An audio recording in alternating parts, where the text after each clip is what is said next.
السلام عليكم ورحمة الله. النهاردة إن شاء الله هنعمل مع بعض مخبوزات جميلة للأطفال، تنفع فطار أو كسندوتشات للمدرسة، أو تنفع عشاء خفيف معايا. طعمها حلو وجميل وفي نفس الوقت مغذية ومفيدة جدا. المقادير عندي عبارة عن 2 كيلو من الدقيق. طبعا أنا بعمل على المقادير دي على 2 كيلو دقيق. لو انت عايزة تضعفي الكمية بتضعفي المقادير، لو انت عايزة تقللي بتقللي على حسب الكمية بتاعتك. يعني 2 كيلو دقيق بياخدوا معايا 2 باكو بيكنج باودر، بياخدوا حوالي ربع معلقة من الملح، بياخدوا انا هنا ما كانش عندي غير معلقة سمسم ومعلقة حبة بركة، دي طبعا حسب الرغبة بتاعتك. عندي 2 بيضة، يعني كل كيلو دقيق بياخد بيضة واحدة.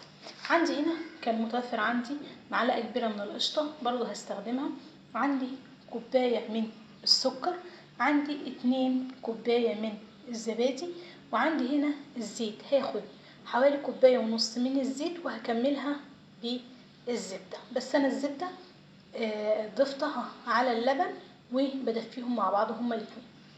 عندي هنا خميرة بلدي بتاعت الفرن العادية، عندي حوالي معلقتين متوسطين، حطيت عليهم معلقتين من السكر وحبة مية دافية وقلبتهم مع بعض وسبتهم لما تخمر وتطلع معايا النتيجة دي.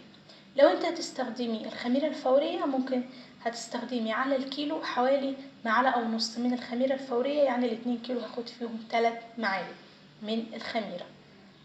هبدأ أضيف الدقيق. عندي هضيف المكونات الجافة مع بعض، هضيف على الدقيق الملح والبيكنج باودر.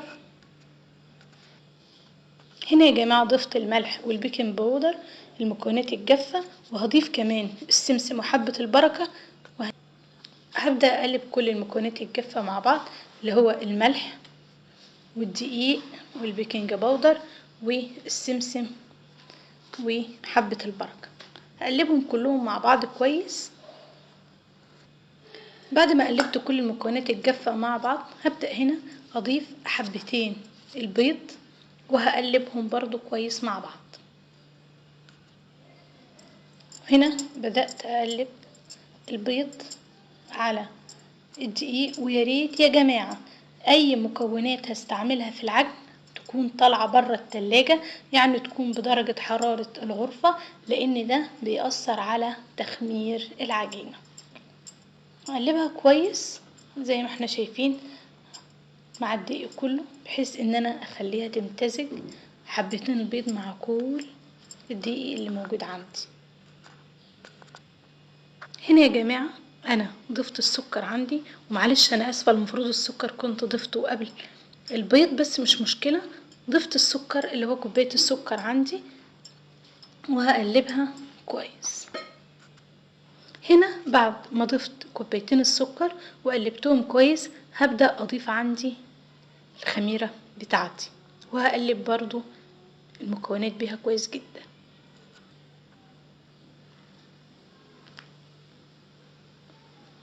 عندي هنا انا ما نزلتش كل كمية، في بواقي في الطبق عندي بتاع الخميرة، مش هتخلص من البواقي دي، هخليها وهتشوفوا هنعمل فيها ايه.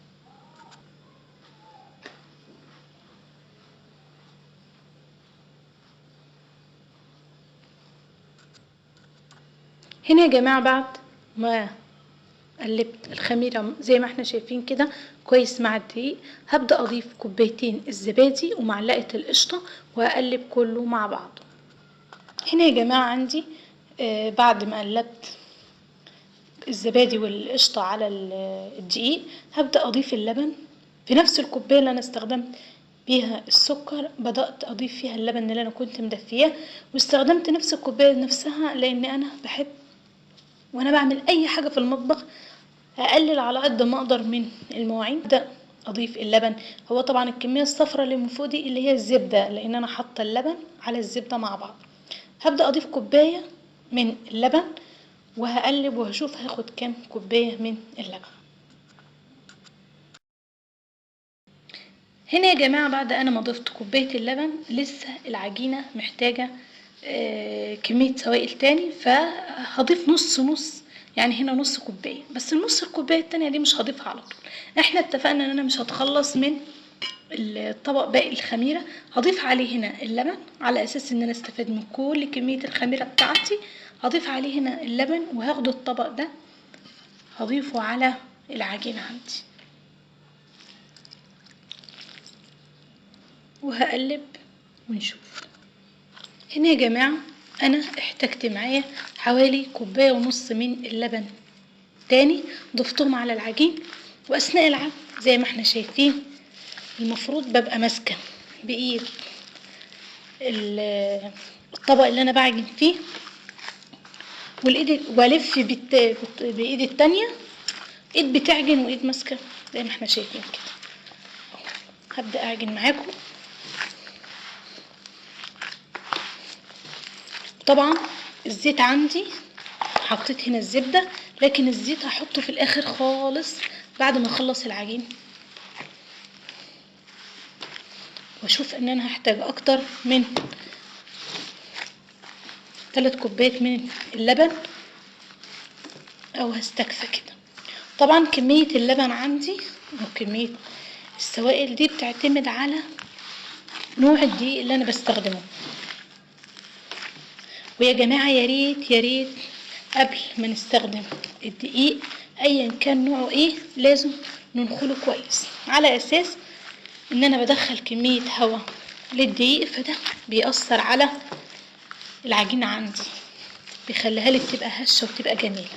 هبدأ اهو اجيب من تحت كده لفوق واعجن. طبعا انت لو عندك عجان ممكن تستخدمي، بس انا حبيت اعجن بايديا عشان نبقى استخدمنا كل الوسائل، عرفنا بكل الطرق اللي عنده او اللي ما عندوش. دي اهو بجيب العجين من تحت لفوق وبعجن. هي تاخد مني وقت شوية بس ان شاء الله تبقى كويسة معايا. بس ده شكل العجينة يا جماعة بتاعتي. ده شكل العجينة بتاعتي بعد ما عجنتها ودخلت فيها المادة الدهنية اللي هي الزيت كويس خالص، وعجنتها زي ما احنا شايفين كده طرية جدا. وكل ما العجينة بتاعتي كانت طرية وناعمة زي القطن كل ما هتديني نتيجة حلوة جدا في الاخر. هنسيبها نغطيها بالبلاستيك نايلون وهنسيبها في مكان دافي لغاية ما تطلع معايا. وطبعا ده شكل العجينة يا جماعة بعد ما اختمر معايا. وهنا انا كنت مجهزة بلح اللي هو عجوة يعني مفصصاه ومقلباه في معلقتين من السمنة. وهنا شكلت عندي العجينة على هيئة قرص مدورة وحطيتها في صاج وهسيبها تخمر. بعد ما خمرت معايا، بعد ما العجين خمر معايا زي ما احنا شايفين، هبدأ اجيب بيضة وعليها معلقة من لبن النيدو ونقطتين من الخل وهضربهم كويس، وابدأ ادهن وش العجين بالخليط دوت. وبعد كده في اثناء الوقت دوت هكون مجهزة الفرن عندي على درجة حرارة 180 مسخنة لمدة 10 دقايق، وهبدأ ادخل فيه الصاج بالشكل ده وهسيبه من تحت. اول ما يحمر من القاع من تحت هبدأ اطلعه على الشبكة من معايا فوق. شكله جميل هش جدا وطري. ياريت اول ما بيخرج بغطيه بحاجة بفوطة قطن وبسيبه لغاية ما يبرد. زي ما احنا شايفين شكله من تحت جميل جدا وطري عندي وهش. وهدينا لما قسمنا واحدة طرية جدا وجميلة، وما اقدرش اقول لكم الريحة حلوة ازاي. ان شاء الله المخبوزات بتاعتنا تنول اعجابكم.